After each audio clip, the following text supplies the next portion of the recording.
की सर्द रात थी। चारों तरफ घना कोहरा और ठंडी हवाएं चल रही थी। ऐसे में गांव से कुछ ही दूर पर मदन लाल अपने एक हाथ में मटकी और दूसरे हाथ में फावड़ा पकड़े तेज तेज कदम बढ़ा रहा था। आज इस मटकी को दफना दूंगा और बाद में आराम से इसको निकाल कर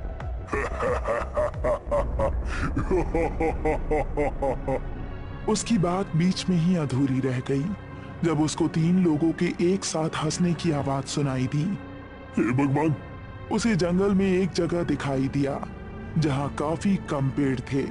उसने वहां फावड़े से एक गड्ढा खोदा, फिर उस मटकी को उसके अंदर रख दिया।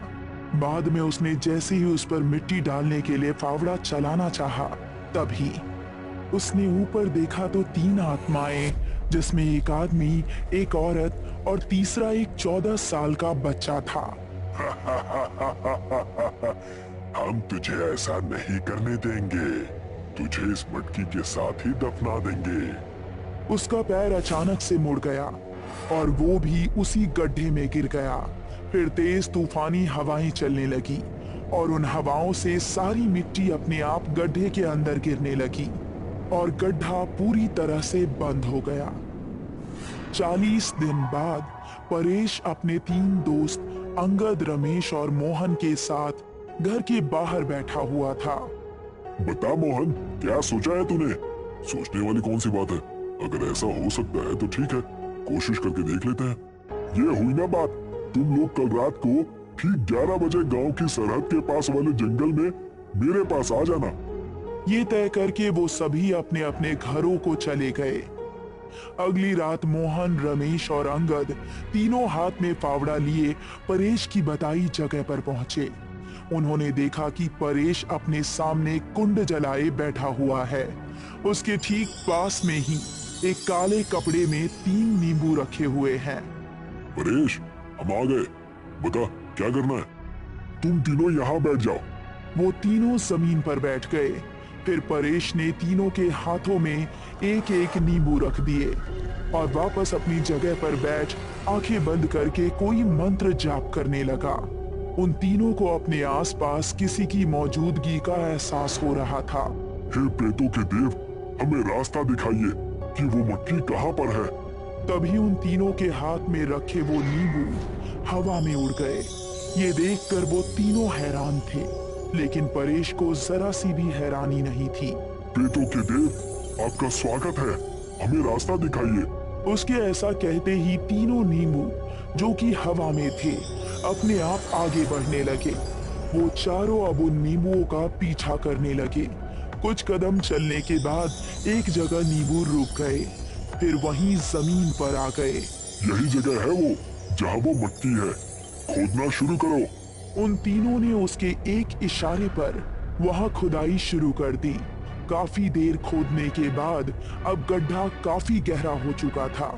जैसे जैसे गड्ढा गहरा होता जा रहा था, उन चारों के दिल की धड़कनें बढ़ती जा रही थी। रमेश का फावड़ा जमीन पर किसी चीज में फंस गया था और निकल ही नहीं रहा था। अब फावड़ा मत चलाओ।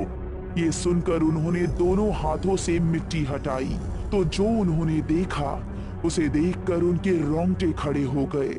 गड्ढे में मदन की लाश पड़ी थी, जिसकी टांग में फावड़ा फंसा था। उसके हाथों में अभी भी वही मटकी थी। रमेश ने मटकी उठाई और ऊपर खड़े परेश को पकड़ा दी। अब ऊपर आ जाओ। जैसे ही उन्होंने ऊपर आने की कोशिश की तो रमेश चीखने लगा।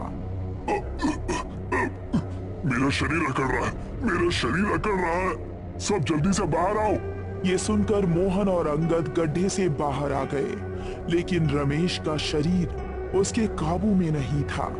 उसके हाथ पैर अकड़ने लगे थे और वो गड्ढे में पड़ा कांप रहा था, जैसे उसको करंट का झटका लग रहा हो।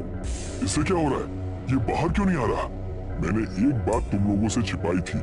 मटकी निकालने पर मदन लाल की आत्मा किसी एक आदमी की भेंट जरूर लेगी। तूने सिर्फ एक मटकी के लिए हमारी जान की बाजी लगवा दी। ये सिर्फ एक मटकी नहीं है, ये देखो। परेश ने मटकी के ऊपर से कपड़ा हटाया। मटकी पूरी तरह हीरे जवाहरात से भरी हुई थी। उन दोनों के चेहरे से दोस्त को खोने का गम चला गया और खुशी नजर आने लगी। उन्होंने गड्ढे की तरफ देखा तो रमेश मर चुका था। इसे यहीं ठिकाने लगा दो, किसी को पता नहीं चलेगा कि यहाँ क्या हुआ था। उन दोनों ने मिट्टी वापस गड्ढे में डालकर उसका मुंह बंद कर दिया और तीनों गांव की तरफ चल पड़े। गांव की सरहद पर आकर परेश ने मोहन और अंगद को एक एक कपड़े के अंदर उनके हिस्से के जेवर बांध कर दिए और बाकी बचे हुए धन को मटकी समेत अपने घर ले गया। ए जी, इतनी रात को आप कहाँ गए थे और इस कपड़े में क्या है? अंगद ने उस कपड़े की पोटली को खोली और जैसे ही उसके अंदर रखे सोने जवाहरात उसकी बीवी ने देखा तो उसकी आंखें भी चौंधी आ गई। हे भगवान, इतने महंगे जेवर ये आपके पास कहां से आए? जेवर नहीं, गुप्त धन है और ये सब हमारा है। सच में? तो लाओ जरा, इनमें से कुछ पहन कर देखती हूँ मैं। प्रेरणा ने एक भारी सा हार उठाया और अपने गले में डाला। जरा बताइए तो, कैसा लग रहा है मेरे गले में ये हार? ऐसा लग रहा है कि ये बना ही तुम्हारे लिए था। ये सुनकर वो खुश हो गई और फिर आईने के सामने जाकर देखने लगी। अगले 3 सेकंड्स के अंदर उसके चेहरे पर आई मुस्कान गायब हो गई। क्या हुआ प्रेरणा? प्रेरणा के मुंह से सिर्फ सिसकियां निकल रही थी। अगले ही पल वो भी जमीन पर गिर पड़ी। उसके शरीर में भी उसी तरह की अकड़न पैदा हुई जैसी कि रमेश के शरीर में हुई थी और फिर उसको लकवा मार गया। प्रेरणा उठो, क्या हो गया तुम्हें? उठो ना। प्रेरणा सिर्फ टुकुर टुकुर उसे देख रही थी। ऐसा लग रहा था कि उसका शरीर और उसकी जुबान काम ही नहीं कर रहा है। अंगद ने उसको उठाकर बेड पर लिटा दिया। फिर उसने उसके गले से हार उतारा और वापस उसको उस कपड़े की पोटली में बांध दिया। इस तरफ मोहन ने भी अपने हिस्से के गहने अपनी बीवी को दिखाए। अरे वाह जी, रोजाना तो आप छोटी मोटी चोरी करके आते थे, पर इस बार तो आपने काफी बड़ा हाथ मारा है। आज के बाद वो छोटी चोरियां भी नहीं करनी पड़ेंगी। इन गहनों की कीमत अरबों में है। मैं कहती हूँ हम इनको पहनकर दिखावा नहीं करेंगे, बस एक एक गहने को बेचकर अपने घर का खर्च अच्छे से चलाया करेंगे। हाँ ये तो ठीक है, लेकिन मेरा तो मन है कि इस बड़ी सी माला को पहन कर देखूं। कोई देख लेगा तो? कोई नहीं देखेगा, घर में ही पहनूंगा, बाहर नहीं। ये कहकर मोहन ने भी एक मोतियों की माला उठाई और अपने गले में पहन ली। देखा मुझ पर कितनी जच रही है ये। मोहन खुश हो रहा था, लेकिन अगले ही पल उसकी बीवी चिल्ला उठी। ये क्या हो रहा है? आपके कान से ये क्या निकल रहा है? मोहन ने हाथ लगाकर देखा तो उसके दोनों कानों से खून निकल रहा था। ये क्या हो रहा है मेरे साथ? वो कुछ सोच पाता इससे पहले ही अब उसके मुंह से भी खून निकलने लगा था। उसको उसके शरीर में एक अजीब सी कमजोरी महसूस हुई और वो चक्कर खाकर जमीन पर गिर गया। उसकी बीवी ये देखकर हैरान थी। धीरे धीरे उसके शरीर का सारा खून निकलकर नाली की तरह घर के बाहर तक बह गया और मोहन की भी अब मौत हो गई। सुबह होने पर अंगद परेश के पास पहुंचा और उसको सब कुछ बताया। अरे तेरी बीवी को लकवा मार गया, तो उसमें जेवरों की क्या गलती है? उसने पहली बार जिंदगी में इतना सोना देखा होगा, इसीलिए उसको झटका लगा होगा जिसे वो बर्दाश्त नहीं कर पाई। तो ये बता, मोहन की मौत कैसे हो गई? इस बात का परेश के पास कोई जवाब नहीं था। मेरा बताना फर्ज था, मैंने तुझे बता दिया। अब मैं उस धन को वापस वहीं गाड़ने जा रहा हूँ। पैसे से ज्यादा मुझे मेरा परिवार प्यारा है। अंगद अपने हिस्से के सारे जेवर ले गया और उसने उन्हें वापस उसी गड्ढे के अंदर दफन कर दिए। इस तरफ परेश की बीवी पार्वती भी अब डरने लगी थी। सुनिए जी, इस गुप्त धन को निकालते निकालते आपका एक दोस्त भेंट चढ़ गया, दूसरे की बीवी को लकवा मार गया और अब तीसरे की तो मौत ही हो गई। इन सबसे इस धन का कोई लेना देना नहीं है। अगर ऐसा है तो अभी तक हम दोनों को कुछ क्यों नहीं हुआ? क्योंकि हम दोनों में से किसी ने भी अभी इन गहनों को नहीं पहना है मेरी बात मानिए, आप इसको जहाँ से लाए हैं वहीं गाड़ दीजिए। जब जान ही नहीं रहेगी तो धन का क्या करेंगे? लेकिन विधि के हिसाब से तो मदन लाल की आत्मा एक आदमी की भेंट लेने के बाद इस दुनिया से चली जानी चाहिए थी। विधि चाहे कुछ भी हो, लेकिन घटनाएं तो अभी भी हो रही है ना। आप जल्दी से इस मटकी को ले जाइए और खत्म करिए इस किस्से को। उसकी बात सुनकर परेश के दिल में भी अब डर बैठ गया था। रात के तकरीबन 11 बजे, जब सारा गांव सो चुका था, परेश हाथ में मटकी लिए जंगल की तरफ चल पड़ा। उसने उसी जगह पहुंचकर गड्ढा खोदा और उस मटकी को दफन कर वापस आ गया। आपने बिल्कुल सही किया जी। मुझे अच्छा लगा ये जानकर कि आपने लालच नहीं किया।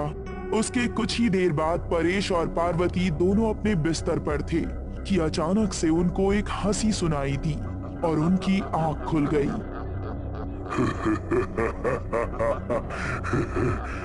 कौन है? दोनों चौंकते हुए बिस्तर से उठे। उन्होंने देखा कि सामने रमेश की आत्मा खड़ी थी। रमेश, तुम यहाँ? हाँ, मैं यहाँ। मदन लाल को तो मेरी भेंट लेकर मुक्ति मिल गई थी। उसके बाद उस गुप्त धन का रखवाला अब मैं हूँ। इसका मतलब है कि मोहन को तुमने ही मारा था? हाँ, और अब तेरी बारी है। लेकिन इन्होंने तो उस गुप्त धन को वापस वहीं पहुंचा दिया है। फिर तुम इनको क्यों मारने आए हो? वो तो ये खुद बता देगा। ये सुनकर अब पार्वती परेश की तरफ सवालिया नजरों से देखने लगी। उसने देखा कि उसकी कलाई में सोने का एक मोटा सा कड़ा चमचमा रहा था। ये आपने क्या किया जी? इस एक कड़े के लालच में देखिए आपने हमारी जान खतरे में डाल दी। मुझे लगा था कि एक कड़े को ले भी लूंगा तो किसी को क्या पता चल रहा है। अब तेरा वक्त खत्म हुआ। ऐसा कहकर रमेश की आत्मा बिजली की रफ्तार से परेश के करीब से गुजरी और परेश के 2 टुकड़े होकर जमीन पर ढेर हो गए।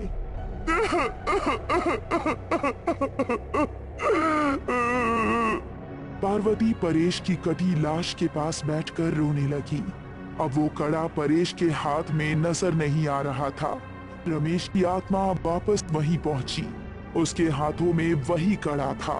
वो धीरे धीरे करके जमीन के अंदर समा गया। इस तरह वो गुप्त धन जहां था वहीं वापस पहुंच गया और एक सीख दे गया। अगर अमीर बनना है तो अपनी मेहनत से बनो। गुप्त धन के लालच में अपनी जान खतरे में मत डालो। ये बादलों से घिरा हुआ था। शरीर का खून जमा देने वाली शीत लहर चल